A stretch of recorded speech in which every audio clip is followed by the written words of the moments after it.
Assalamualaikum warahmatullahi wabarakatuh. Alhamdulillahi rabbil alamin. Wassalatu wassalamu ala rasulina wa habibina wa syafi'ina wa tabibi kulubina wa kudwatina wa zukhrina wa maulana Muhammad wa ala alihi wa sahbihi ajma'in wa man tabi'ahum bi ihsanin ila yaumiddin, amma ba'du. Yang saya muliakan Tuan Pengerusi, seterusnya ahli jawatan kuasa, seterusnya para alim ulama, para habaib, para asatizah, tuan-tuan guru, juga yang diraikan tuan-tuan, puan-puan, ibu-ibu, ayah-ayah, abang-abang, akak-akak, adik-adik yang dirahmati Allah sekalian. Alhamdulillah, yang pertamanya marilah sama-sama kita menyusun kalimah syukur kepada Allah Subhanahu wa taala kerana pada malam yang indah dan barakah ini dapat kita bertemu seketika dalam program solat maghrib berjemaah disusuli dengan sedikit tazkirah. Mudah-mudahan pertemuan kita pertemuan yang dirahmati Allah, diampunkan dosa dan ditambahkan pahala. Amin ya rabbal alamin. InsyaAllah di kesempatan masa yang ada ini, sebelum kita nak meneruskan program solat Isyak berjemaah, suka untuk saya berkongsi dengan tuan-tuan tentang ibrah ataupun pengajaran di sebalik surah Al-Buruj. Kalau kita lihat pada surah Al-Buruj, Allah mulakan Bismillahirrahmanirrahim. Was-sama'i dzatil buruj. Demi langit yang mempunyai gugusan-gugusan bintang. Jadi pada surah Al-Buruj ini Allah mulakan dengan sumpah, iaitu Allah bersumpah dengan langit. Kenapa Allah bersumpah di dalam Quran? Ada tiga. Yang pertama untuk menunjukkan kebesaran, yang kedua untuk menunjukkan penegasan, dan yang ketiga untuk menunjukkan kekuasaan. Dan Allah bila bersumpah tidak sama dengan manusia bersumpah. Ini kerana kalau Allah bersumpah disebut dalam satu hadis riwayat Al-Hakim, innallaha yuqsimu bima syaa min khalqihi wa laisa li ahadin ay yuqsima illa. Sesungguhnya Allah bersumpah dengan apa sahaja yang ia kehendaki di antara makhluk-makhluknya, dan tidak diperbolehkan bagi seseorang bersumpah selain atas nama Allah. Allah kalau nak bersumpah dengan langit, dengan masa, dengan bukit bukau, gunung ganang, no problem, sebab itu makhluk ciptaannya. Adapun manusia hanya boleh bersumpah menggunakan nama Allah sahaja. Ini kerana ramai orang dulu bersumpah atas nama nenek moyang mereka. Aku bersumpah atas nama nenek moyangku, aku tak ambil barang itu. Ini tak diperbenarkan ataupun tak diperbolehkan. Yang dibenarkan adalah menggunakan nama Allah. Wallahi wabillahi watallahi. Allah bersumpah dengan langit. Kenapa menggunakan langit pada sumpahannya? Ini kerana langit merupakan salah satu ciptaan makhluk Allah yang terbesar. Allah sebut dalam Quran surah Al-Baqarah ayat yang ke-29, huwallazi khalaqa lakum ma fil ardi jami'a thumma istawa ila as-sama'i fasawwahunna sab'a samawat. Dialah Allah yang menjadikan segala yang ada di bumi untuk kamu, dan dia berkehendak menciptakan langit lalu dijadikannya 7 langit. Jadi langit bukan hanya ada satu lapisan, ada 7 lapisan. Dan kemudian pada langit itu pula kata Allah adanya buruj, yakni gugusan-gugusan bintang. Cuma kalau kita lihat perkataan buruj dalam Quran bukan hanya bermaksud bintang. Ada dalam surah yang lain disebutkan tentang buruj, tetapi maksudnya berbeza. Contoh dalam surah An-Nisa ayat 78. Allah berfirman, Ainama takunu yudrikumul mautu walau kuntum fi burujim musyayyadah. Di mana jua kamu berada, maut akan mendapatkan kamu sekalipun kamu berada dalam benteng-benteng yang tinggi lagi kukuh. Jadi buruj dalam surah An-Nisa ayat 78 bermaksud benteng yang tinggi lagi kukuh. Allah nak bagi tahu kepada kita, kalau dah sampai ajal, menyoroklah di mana pun, kalau mati, mati juga. Walaupun kamu duduk dalam buruj, yakni benteng-benteng yang tinggi lagi kukuh. Yang kedua, maksud buruj adalah bintang. Seperti mana dalam surah ini dan juga surah yang lain, contoh Al-Hijr ayat 16, وَلَقَدْ جَعَلْنَا فِي السَّمَاءِ بُرُوجًا وَزَيَّنَّاهَا لِلنَّاظِرِينَ. Dan sesungguhnya kami telah menciptakan gugusan-gugusan bintang di langit, dan kami telah menghiasi langit itu bagi orang yang memandangnya. Jadi buruj ada banyak maksud, antaranya benteng dan juga bintang. Maka kita bila jumpa perkataan buruj, jangan cepat kita mengatakan, oh ini semalam dah belajar, ini bintang maksudnya. Belum tentu. Perlu kita lihat kepada terjemahan dan juga tafsiran. Kemudian Allah bersumpah pada langit itu ada bintang. Apa sebab Allah cipta bintang? Ini kerana setiap ciptaan Allah tiada yang sia-sia. Hatta kalau kita tengok najis pun pada pandangan kita mungkin sedikit mengotorkan. Tetapi apabila sudah ada kajian-kajian tentang kelebihan yang ada pada najis binatang, boleh dibuat baja dan sebagainya, maka orang beli dan orang guna.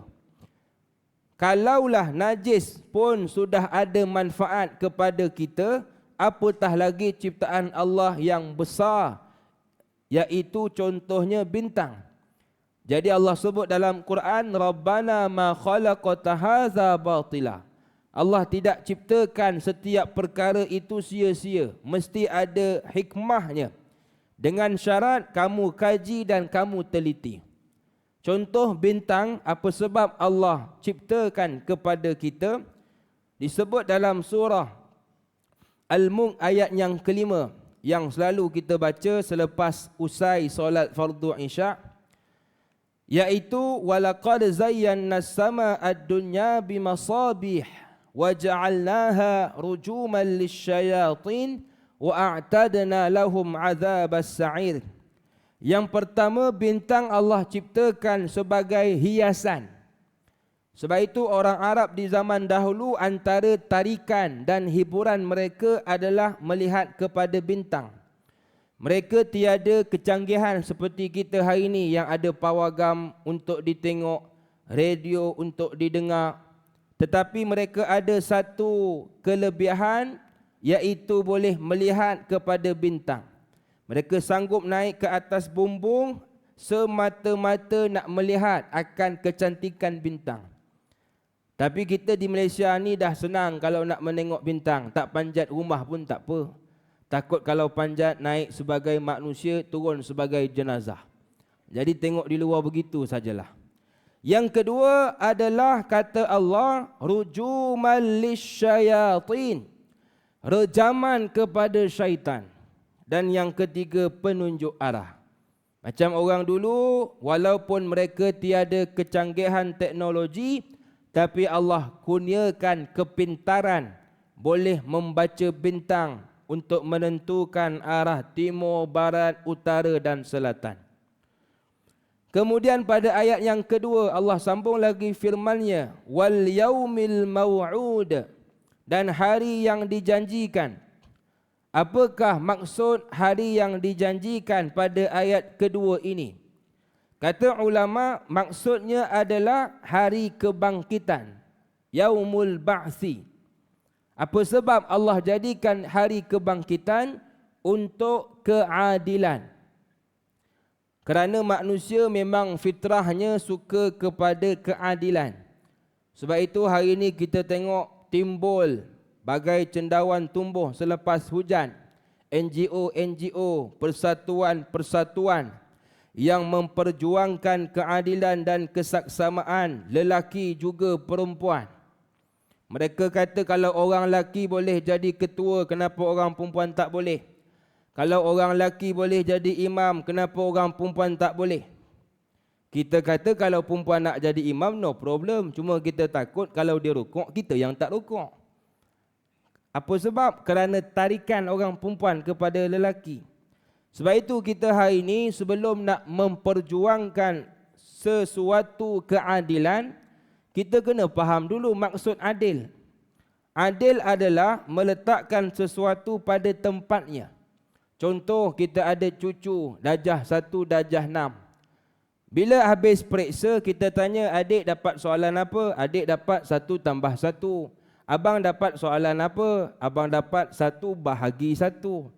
Maka kita kalau tak bersikap adil, kita akan marah. Kalau kita salah faham tentang adil, mana boleh begitu? Adik kalau dapat 1 tambah 1, abang pun kena dapat 1 tambah 1.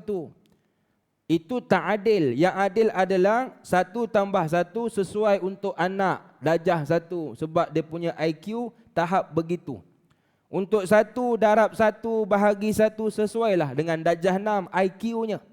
Maka kita hari ini kalau nak memperjuangkan keadilan, kita kena faham dulu tentang adil. Sebab itu Allah jadikan hari kebangkitan sebagai keadilan. Ini kerana dunia pada hari ini kadang-kadang keadilan itu tidak ditegakkan. Kerana manusia yang menjadi hakim di mahkamah dunia. Manusia pula dia bukan malaikat. La ya'sunallah ma amarahum wa yaf'aluna ma yu'marun. Dia bukan malaikat yang tak pernah melakukan dosa. Manusia ni pendosa. Dia terdedah kepada kemungkaran. Imannya pula yazid wa yankus. Kadang-kadang naik, kadang-kadang turun. Dikala naik, orang hulur 1 juta ditolak. Tapi dikala turun, orang hulur RM1 dia ambil. Apa sebab? Manusia. Sebab itu hari ini kalau kita sedikit hiba atau sedikit sedih dengan keadilan di dunia, jangan kita sedih, jangan kita hiba. Ini kerana akan ada satu lagi hari yang akan menentukan siapakah yang betul, siapakah yang salah. Iaitu ketika bila? Hari kebangkitan. Kemudian pada hari itu pula kata Allah ayat yang ketiga, wasyahidin wa mashhud, dan yang menyaksikan dan yang disaksikan. Siapakah yang akan menjadi saksi dan siapa pula yang akan disaksikan? Kalau kita lihat pada ayat yang ketiga ini, tiada alif lam. Bermaksud ayat ini berbentuk umum. Boleh jadi kita sebagai saksi, boleh jadi manusia sebagai disaksi. Cuma kata ulama ada 6 saksi yang terbesar ketika bila? Di akhirat nanti. Yang pertama adalah para malaikat. Berdasarkan Quran suratul Qaf ayat ke-21, Allah berfirman, waja'at kullu nafsim ma'aha sa'iqun wa syahid. Setiap orang akan datang bersama malaikat pengiring dan malaikat saksi. Nanti di akhirat akan ada 2 bodyguard malaikat yang akan mengawal kita. Siapakah yang kedua-dua itu? Berdasarkan dalam tafsir Ibnu Katsir, malaikat yang pertama sebagai malaikat pencatat amal yang memberikan kesaksian atas manusia. Dia akan buat laporan. Dulu hamba Allah ni dia buat jahat di kawasan ini. Di tengah ini dia buat baik. Bagi laporan. Yang kedua, malaikat yang bertugas mengiring manusia ke padang mahsyar. Maka tak dapat tidak hari ini nak mengelak macam mana pun nanti di hari kebangkitan tak boleh dah. Sebab ada malaikat yang akan bagi laporan tentang keburukan dan kebaikan. Yang kedua adalah Rasul. Seperti mana Allah sebut dalam suratun Nahlu ayat yang ke-84, wa yauma nab'atsu min kulli ummatin syahida thumma la yu'zanu lil ladzina kafaru wa lahum yusta'tabun. Dan ingatlah pada hari ketika kami bangkitkan seorang saksi, yakni Rasul dari setiap umat. Kemudian tidak diizinkan kepada orang yang kafir untuk membela diri dan tidak pula dibolehkan memohon keampunan. Jadi kata ulama, yang kedua saksi terbesar adalah para nabi. Sebab itu kita hari ini kalau ada yang mengatakan saya bukan tak nak berubah, hidayah tak sampai-sampai lagi. Ini kalau Nabi dengar sedih Nabi, punya penat aku buat kerja dakwah, kamu kata hidayah tak sampai. Hidayah ni petunjuk. Orang tegur kamu, kawan tegur kamu, surau buat kuliah, ustaz buat ceramah, itulah petunjuk. Depan mata, depan telinga, tapi kamu yang tak nak terima. Maka nanti di akhirat orang ini menjawab dengan Nabi. Dulu kau kata hidayah tak sampai. Macam mana boleh tak sampai? Kamu ada 5 adik-beradik, 4 pakai tudung, kamu seorang tak pakai.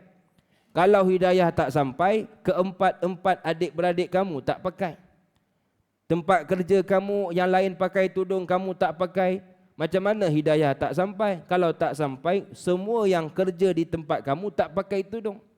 Maka hari ini Nabi dan Rasul akan menjadi saksi kepada kita. Yang ketiga adalah umat Nabi Muhammad sallallahu alaihi wasallam. Punya hebat dan punya mulia umat Nabi Muhammad sehingga dianggap dan diangkat sebagai saksi yang terbesar. Berdasarkan dalam satu hadis riwayat Imam Bukhari, Nabi bersabda, nanti ketika di akhirat Nabi Nuh alaihi salam dipanggil oleh Allah. Kemudian Allah bertanya kepada Nabi Nuh, apakah engkau sudah menyampaikan risalah, yakni kebenaran? Kenapa Nabi Nuh dipanggil? Kerana Nabi Nuh antara Nabi yang tempoh dakwahnya begitu lama, 950 tahun. Maka Allah tanya kepada Nabi Nuh, wahai Nuh, adakah kamu sudah menyampaikan risalah? Maka jawab Nabi Nuh alaihi salam, ya, saya sudah menyampaikannya. Lalu ditanyakan pula kepada umat Nabi Nuh, kenapa Allah bertanya juga kepada umat Nabi Nuh, sedangkan Allah ni kalau tak bertanya pun dia tahu dah mana salah mana betul. Tapi nak menunjukkan keadilan di hadapan manusia, Allah tanya pihak A dan Allah tanya pihak B. Inilah yang sepatutnya kita buat di zaman yang penuh dengan fitnah ini. Dengar satu pihak, jangan kita cepat menghukum. Tanya pihak yang kedua, betul ke dengar cerita begitu dan begini? Maka Allah tanya kepada umat Nabi Nuh, wahai umat Nabi Nuh, adakah kamu sudah mendapatkan risalah ataupun dakwah daripada Nabi Nuh alaihi salam? Apa jawapan umat Nabi Nuh? Tidak ada pemberi peringatan yang mendatangi kami. Bermaksud umat Nabi Nuh dia tipu Allah. Nak bagi tahu manusia ni depan Allah pun menipu, depan sultan ke, depan manusia ke, lagilah dia menipu. Maka bila begitu, Allah tanya pihak ketiga. Siapa? Yaitu umat Nabi Muhammad sallallahu alaihi wasallam. Kemudian Nabi pun bersabda, maka kami pun bersaksi bahawa Nuh telah benar-benar menyampaikan risalahnya. Yang keempat adalah bumi yang kita duduki pada hari ini. Bumi ini Allah rekodkan dalam Quran surah Al-Zalzalah ayat yang keempat hinggalah ayat yang kelima. Yauma idzin tuhaddisu akhbaraha bi anna rabbaka auhalaha. Pada hari itu bumi menyampaikan beritanya. Bumi buat laporan. Kerana sesungguhnya Tuhanmu telah memerintahkan padanya. Nanti ketika mana di akhirat Allah izinkan bumi. Bumi bagi laporan. Bumi pun bagi laporan. Di hujung tanah sana dia pernah sedekah. Di tengah surau ini pernah baca Quran. Di hujung surau sana dia pernah membawang. Di depan ini pernah dengar kuliah. Jadi bumi dia akan buat laporan. Sebab itu hari ini kalau kita tengok ada orang kadang-kadang solat sunat, dianjak sedikit ke belakang. Tadi solat wajib di depan, nak solat sunat ke belakang. Apa sebab? Dianjurkan kita banyak buat kebaikan di tempat yang lain sebagai saksi kepada kita. Jadi lepas ni tuan-tuan kalau nak buat solat sunat, anjak sikit ke belakang, ke kanan, ke kiri. Sedikit saja. Jangan sampai ke parking motor pula. Nyaknya orang nak keluar nanti. Jadi kita hari ni kalau nak buat kebaikan, jangan satu tempat saja. Kalau nak sedekah, jangan sedekah kat surau kita saja. Ada masa pergi surau lain, nampak tabung, sedekahlah. Mudah-mudahan untuk memperbanyakkan saksi-saksi kebaikan kita ketika di dunia. Yang kelima kata ulama adalah anggota tubuh badan kita. Seperti mana Allah sebut dalam surah An-Nur ayat yang ke-24. Yauma tashhadu alaihim alsinatuhum wa aydihim wa arjuluhum bima kanu ya'malun. Pada hari ketika lidah, tangan dan kaki menjadi saksi atas mereka terhadap apa yang mereka kerjakan. Jadi lidah, tangan dan kaki kita pada hari ini tak boleh menjadi saksi ataupun tak boleh nak menghalang kita kerana mereka di bawah kelolaan kita. Akan tetapi nanti kalau kita sudah meninggal dunia, lidah, tangan, kaki akan berada di bawah kelolaan Allah. Walaupun kita nak mengelak, kita tak nak bercakap benar, tapi lidah, tangan, kaki akan bercakap benda yang benar. Sebab itu hari ini kalau kita nak melangkah, fikir dulu adakah banyak melangkah ke tempat yang baik ataupun tidak. Kalau nak bercakap, banyak mengumpat ataupun tidak. Kalau nak mengambil haram ataupun halal. Kerana itu semua akan ditanya oleh Allah Subhanahu wa ta'ala. Dan yang terakhir adalah diri sendiri. Seperti mana Allah sebut dalam suratul Isra ayat yang ke-14. Iqra' kitabaka kafa binafsikal yawma alaika hasiba. Bacalah kitabmu. Cukuplah diri kamu pada waktu ini sebagai penghisap terhadapmu. Jadi kita lama-lama surrender. Kita di akhirat nak mengelak juga, nak menipu juga. Tapi bila dah datang pelbagai saksi, datang Rasul, datang bumi, datang anggota tubuh badan, datang malaikat, lama-lama kita sendiri yang surrender. Iqra' kitabaka kafa binafsikal yawma alaika hasiba. Kita surrender. Sebab apa? Tak boleh mengelak lah. Malaikat pun kata begitu, tangan pun kata begitu, Rasul pun kata begitu. Maka kita akan mengaku, ya, aku yang buat dosa tersebut. Maka kita hari ini tuan-tuan dan puan-puan yang dirahmati Allah sekalian, kena menjaga setiap tingkah laku dalam kehidupan.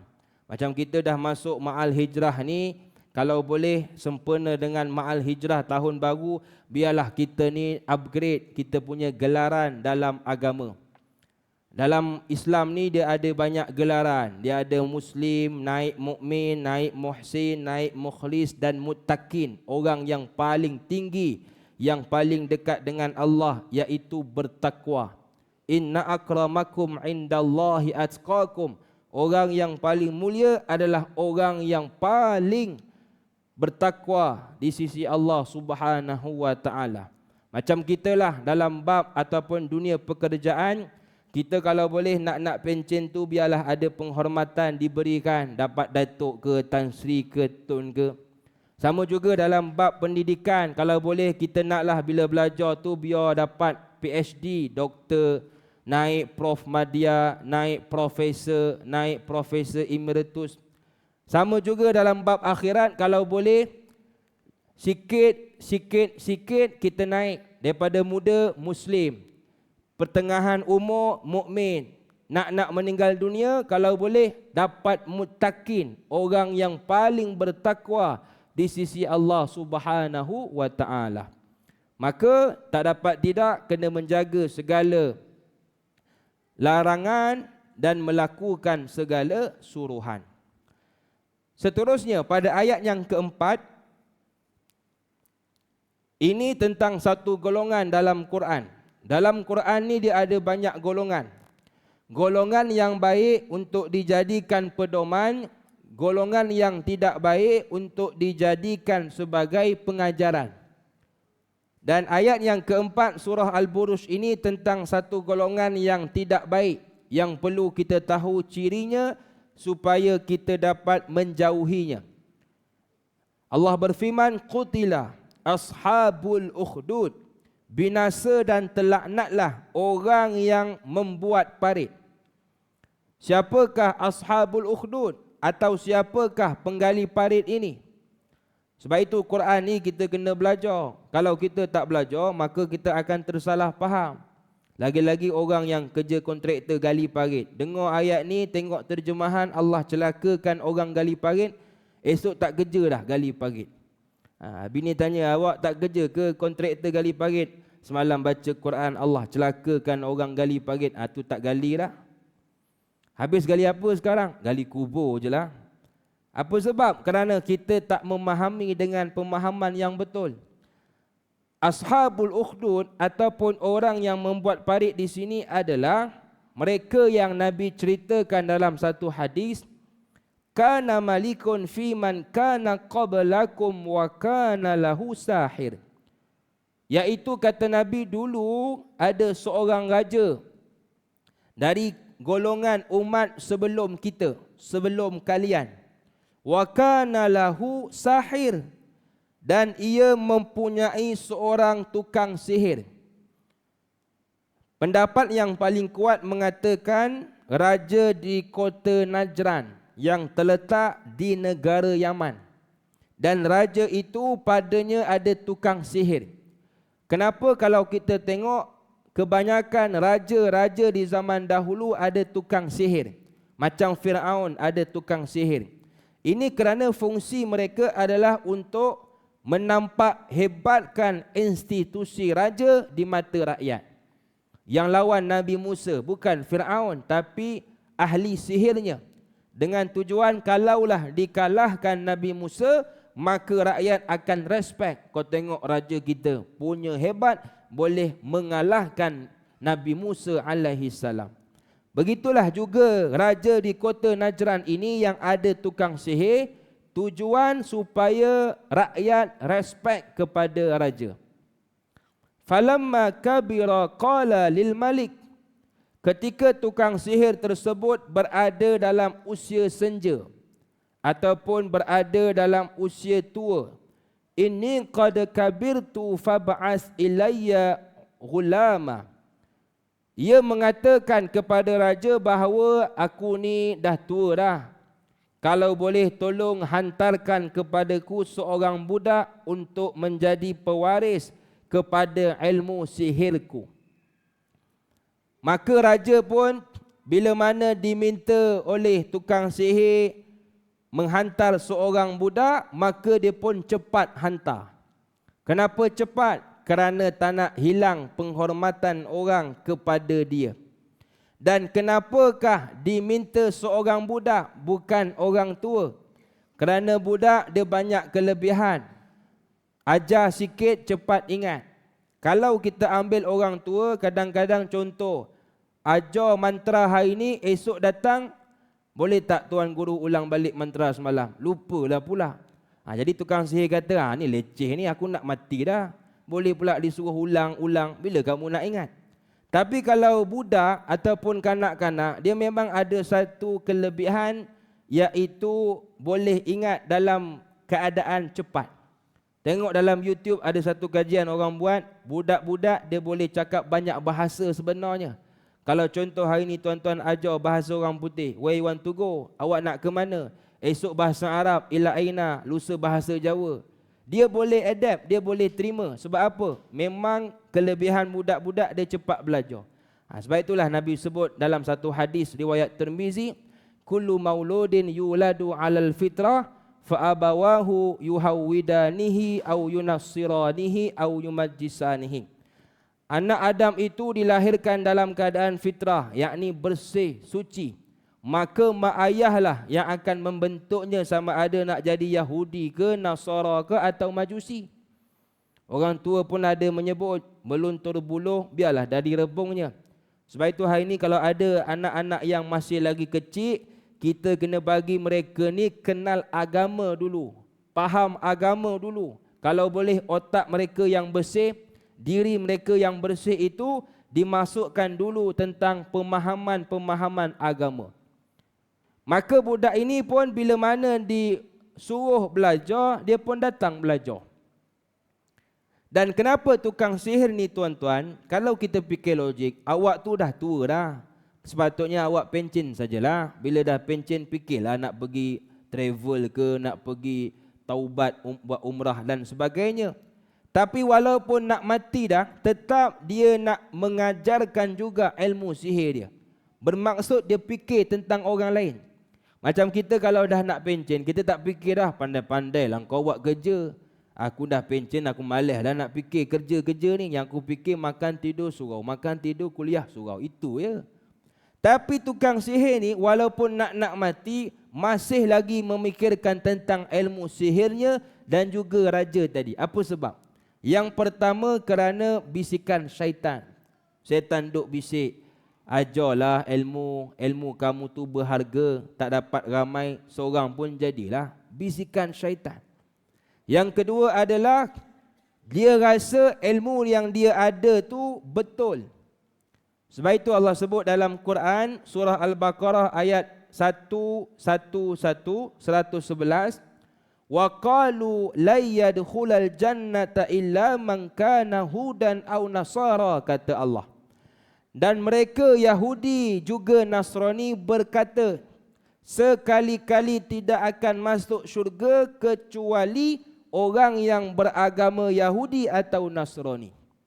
Orang Yahudi cakap, kamu kalau nak masuk syurga kena macam kami jadi orang Yahudi. Orang Nasrani pun cakap begitu, kamu kalau nak masuk syurga kena jadi macam kami, Nasrani, Kristian, baru layak masuk syurga. Jadi masing-masing agama anggap agama mereka betul. Sebab itu kita tak boleh ada dakyah Kristian sanggup turun ke pedalaman Sabah dan Sarawak. Mereka bukan dibayar, bahkan mereka pula bayar kepada orang asli. Apa sebab? Mereka rasa betul, kita ni rugi kalau tak ajak orang asli masuk Kristian. Kalau boleh sama-sama nak masuk syurga. Mereka rasa agama mereka betul. Padahal agama yang redha dan agama yang paling betul di sisi Allah adalah Islam. Sepatutnya kitalah lagi yang bersemangat untuk menyebarkan Islam kepada orang ramai. Maka bila diminta, faba'asa ilaihi ghulaman yu'allimhu, raja pun tadi cepat-cepatlah utus budak kerana tak nak hilang penghormatan. Sedangkan Islam ajar kepada kita, you kalau nak dihormati orang, nak disanjung tinggi, tak perlu takhta, tak perlu kuasa. Allah ajar dalam Quran, dalam surah Tahrim ayat yang ke-12. Wa Maryam ibnata Imran allati ahsanat farjaha. Maryam putri kepada Imran yang menjaga kehormatannya. Allah tidak sebut Maryam putri kepada Imran yang aku menjaga kehormatannya. Tapi Allah sebut Maryam putri kepada Imran yang menjaga kehormatannya. Maksudnya apa? Kalau you nak dipandang mulia oleh orang, nak disanjung tinggi oleh masyarakat, muliakan diri kita dulu, hormati diri kita dahulu, automatik orang akan respect kepada kita.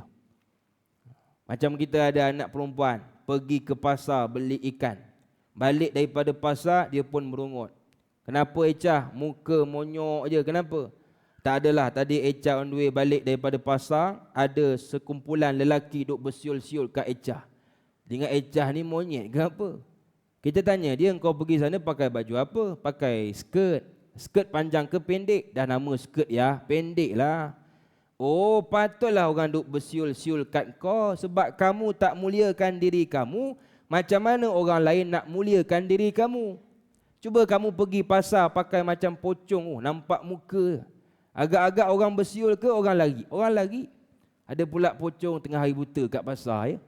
Jadi kita hari ni kalau nak dipandang mulia, dihormati orang, tak perlukan kepada takhta, tak perlukan kepada kuasa. yang kamu perlukan, muliakan diri kamu, hormati diri kamu, insya-Allah automatically orang hormat dan respect kepada kamu. Maka adalah seorang budak yang dihantar untuk belajar bersama dengan tukang sihir tadi. Kemudian Nabi sambung lagi cerita, fakana fi tariqihi idza salaka rahibun faqa'ada ilaihi wa sami'a kalamahu fa'ajabahu. Di tengah perjalanan budak ni nak pergi belajar, tiba-tiba dia bertemu dengan seorang rahib. Rahib ni kalau di zaman dahulu, ini sebelum zaman Nabi, orang yang kenal kepada kitab-kitab zaman dahulu, ahli ibadah dan orang yang berilmu. Maka dia pun bila dengar tentang ceramah, kalau tempat kita ceramah lah, yang disampaikan oleh orang yang berilmu ni, fa'ajabahu, dia rasa takjub. Dia kata, aku sebelum ni belajar dengan tukang sihir tak rasa seronok macam aku dengar ceramah daripada orang berilmu ni. Apa sebab? Memang orang yang berilmu dan beramal dengan ilmu, Allah bagi kemuliaan dan kelebihan. Tengok di Malaysia ni ada fenomena. Ada beberapa orang ustaz yang kalau dia datang Malaysia, kalau dia ceramah di Malaysia, mesti ramai orang datang. Puluhan ribu orang datang. Kita dengar, kita buat kesimpulan. Dia ni bercakap benda biasa je. Sama juga dengan ustaz di surau aku bercakap. Tapi apa sebab kalau dia bercakap, ramai orang sanggup datang, puluhan ribu orang sanggup dengar? Apa sebab? Kemuliaan Allah bagi. Sama seperti mana dalam satu kisah diceritakan oleh Ustaz Muhammad Abdullah Al-Amin. Dia sebut, Syekh, ana pernah pergi ke Yaman. Ana pernah dengar secara langsung khutbah Jumaat yang disampaikan oleh Habib Omar hafizahullahu ta'ala. Dia kata ketika mana Habib Omar mengungkapkan ittaqullah pada khutbah Jumaat, dia tengok kanan, dia tengok kiri, jemaah menangis teresak-esak. Padahal kalau lihat tok imam kita di Malaysia, sama saja. Di mana-mana tempat ittaqullah mesti imam akan sebut. Tapi apa beza sebutan Habib Omar dengan sebutan imam kita? Habib Omar bila disebut ittaqullah, jemaah dengar menangis jemaah. Tok imam kita bila sebut ittaqullah, jemaah dengar berdengkur jemaah. Itu beza dia. Ittaqullah, mula menguap, boleh dah slow-slow tutup mata. Padahal ittaqullah tu sama saja ungkapannya, cuma nak membezakan kemuliaan orang yang berilmu dan beramal dengan ilmu. Dia sebut benda biasa, orang rasa suka. Di zaman dulu ada seorang namanya, Allahumma salli ala sayyidina Muhammad, Syekh Abdul Qadir Jailani. Dia ni ada seorang anak. Anaknya kalau ceramah sangat hebat. Didatangkan fakta itu, dalil ini, surah apa, ayat nombor berapa, very detail punya ceramah. Tapi kalau anak dia ceramah, orang macam tak nak dengar. Tapi kalau ayah dia ceramah, Syekh Abdul Qadir Jailani. Dah masuk ya? Okey. Kita berhenti seketika.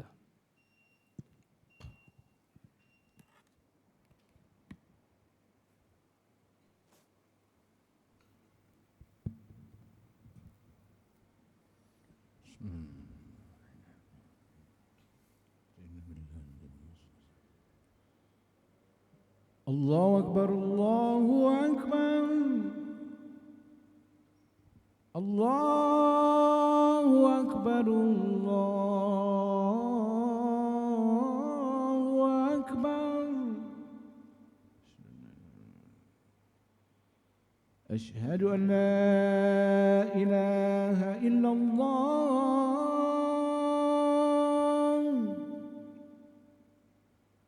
أشهد أن لا إله إلا الله.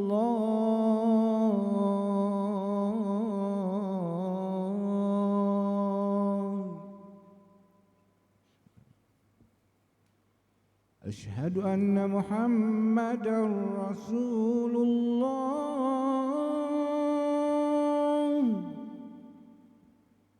أشهد أن محمدا رسول الله.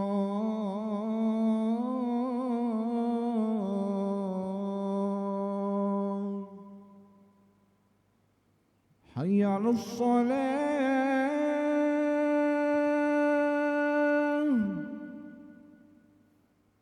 حي على الصلاة.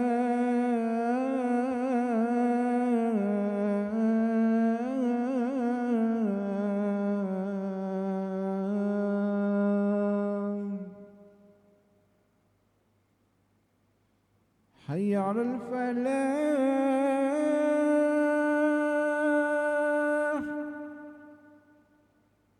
حي على الفلاح.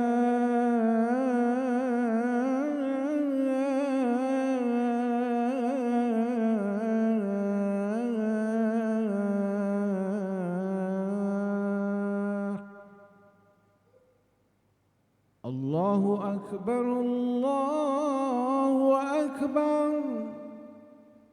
لا إله إلا الله.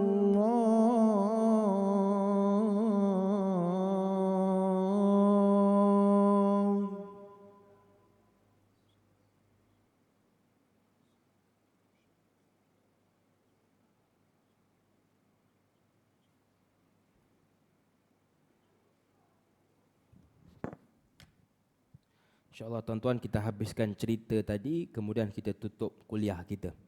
Jadi ayahnya iaitu Syekh Abdul Qadir Jailani ni kalau ceramah biasa saja. Pernah satu hari ketika ayahnya menyebut, malam tadi aku tidur, bila mana aku tidur ikan aku dimakan kucing. Jemaah dengar menangis jemaah. Apa sebab? Masing-masing menafsirkan. Ikan itu umpama amalan, kucing umpama riak yang makan amalan. Maka orang yang berilmu ni walaupun cakapnya biasa tapi sampai pada jiwa. Apa sebab? Kemuliaan dan kelebihan Allah bagi kepada mereka. Maka kita hari ini dekatilah orang-orang yang berilmu dan beramal dengan ilmu, insya-Allah kita akan rasa tenang dalam kehidupan. Wallahu a'lam. Jadi insya-Allah kita sambung kalau ada rezeki pada kuliah yang mendatang. Assalamualaikum warahmatullahi wabarakatuh.